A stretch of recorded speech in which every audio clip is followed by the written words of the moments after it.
N artisan aquifer कौन सा है मेरा, confined aquifer 30 metre thick, 30 metre thick है तो बी इक्वल टू कितना दिया हुआ है, 30 मीटर दिया हुआ है।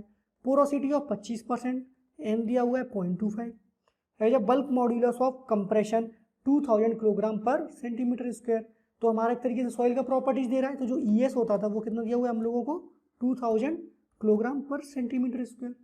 Estimate the storage coefficient of the aquifer, ये निकालना है। What fraction of this is attributable to the expansibility of the water, take bulk modulus of the elasticity of water is equal to this. तो हमारा K W कितना दिया हुआ है, 2.4 into 10⁴ kilogram per centimetre square. Clear. तो simple अब हम लोग क्या करेंगे यहाँ पे अपना ये निकाल देंगे स्टोरेज कोफिशिएंट। स्टोरेटिविटी क्या होता था, gamma W into N into B divide by 1/kw plus 1/n into E S. Clear. सारी चीज़ें रखते चलेंगे। S is equal to gamma W को मैं रख लेता हूँ न्यूटन पर मीटर क्यूब में, या फिर इसको simple 1000 kilogram per metre cube में रख लेते हैं, 1000 kilogram per metre cube. N कितना 0.25, बी मेरा कितना 30 मीटर, ठीक है, into 1/kw 2.4 into 10⁴ kilogram per centimetre square है, तो किलोग्राम सेंटीमीटर स्क्वायर ऊपर जाएगा तो 10⁴ -4 मीटर स्क्वायर हो जाएगा, प्लस इसको यहाँ लिख देता हूँ, ठीक है, 1/n, एन कितना है हमारा 0.25 इंटू ई एस कितना है 2000 किलोग्राम पर सेंटीमीटर स्क्वायर, तो 2000 इंटू 10 किलोग्राम इंटू नहीं आएगा 2000 किलोग्राम, और सेंटीमीटर स्क्वायर ऊपर जाएगा, फिर मैं उसको मीटर स्क्वायर में कन्वर्ट करूंगा तो 10⁻⁴ मीटर स्क्वायर।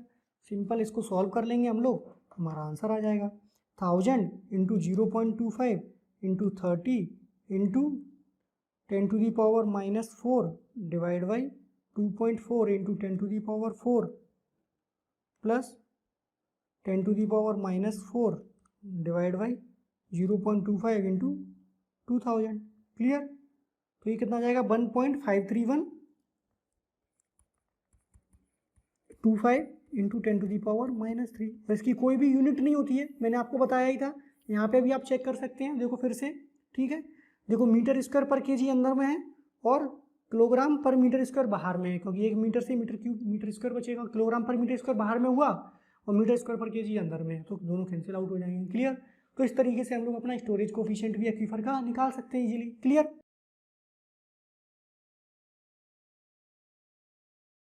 इसमें से storage coefficient of the aquifer हम लोग निकाल चुके थे। क्लियर है। What fraction of this is attributable to the expansibility of water. देखो अब देखो पूछना क्या चाह रहा है कि जैसा कि मैंने आपको बताया था कि जो स्टोरेज कोफिशिएंट होता है that is due to the 2 reasons, one of them is due to the expansion of water and the second one is due to the compression of the soil skeleton. Clear. तो जैसे कि आप इस चीज़ को फॉर्मूले में भी फील कर सकते हैं, जैसे ये 1/kw है that is contributing due to the expansion of water, this factor represents the expansion of water, and the 1/NES this factor represents the compression of the soil skeleton। अब वो पूछना क्या चाह रहा है, he is going to ask, he wants to ask like कि आपका जो टोटल स्टोरेज कोफिशिएंट है इसमें से due to the expansion of water कितना स्टोरेज कोफिशिएंट आ रहा है, एक तरीके से एक्सपेंशन ऑफ वाटर कितना कंट्रीब्यूट कर रहा है उसमें। तो हम लोग क्या करेंगे, सिर्फ 1/kw वाला पार्ट निकाल लेंगे अलग से, ठीक है, और उसको क्या करेंगे टोटल से डिवाइड कर देंगे, तो हम लोगों को जो फ्रैक्शन पूछा हुआ है वो फ्रैक्शन हम लोगों को मिल जाएगा। 100 से मल्टीप्लाई करेंगे तो परसेंटेज में भी मिल जाएगा। क्लियर। तो सबसे पहले हम लोग एक्सपेंसिबिलिटी ऑफ वाटर की वजह से जो स्टोरेज कोफिशिएंट होगा वो निकाल लेते हैं। क्लियर। तो स्टोरेज कोफिशिएंट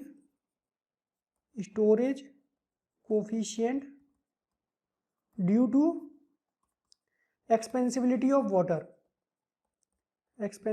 ऑफ वाटर, तो हमारा क्या होगा gamma W into N into B divide by 1/kw। Clear.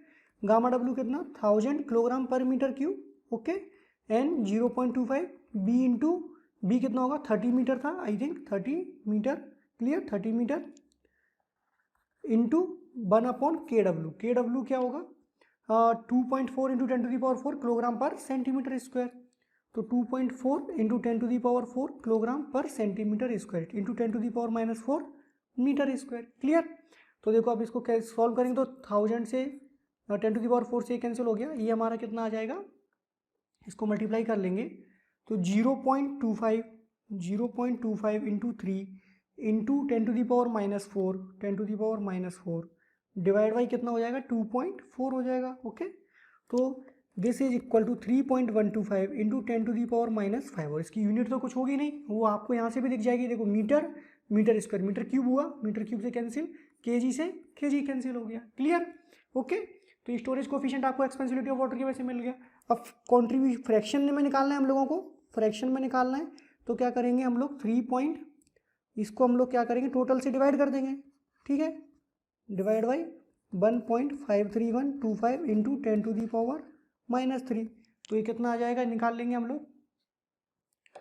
तो 3.125 इंटू 10⁻⁻5 डिवाइड बाई 1.53125 इंटू 10⁻⁻3, तो दिस इज इक्वल टू 0.02041।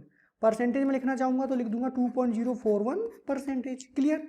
तो ये मेरा क्या हो जाता है अपना यहाँ पे, ये मेरा क्या हो गया, 2.041%। ओके, सो ये हो गया मेरा कितना, फ्रैक्शन के एक्सपेंसिबिलिटी ऑफ वाटर का कितना कंट्रीब्यूशन है टोटल स्टोरेज कोफिशिएंट में, सिर्फ 2.041% है। रिमेनिंग किसकी वजह से होगा, मेरा सॉइल स्केलेटन के कंप्रेशन की वजह से होगा। क्लियर? अब देखो कुछ लोगों को यहाँ पे कंफ्यूजिंग ये हो सकता है कि जो गामा डब्ल्यू है, गामा डब्ल्यू तो मेरा 9.81 किलो न्यूटन पर मीटर क्यूब होता है, मैंने इसको 1000 किलोग्राम पर मीटर क्यूब कैसे रखा।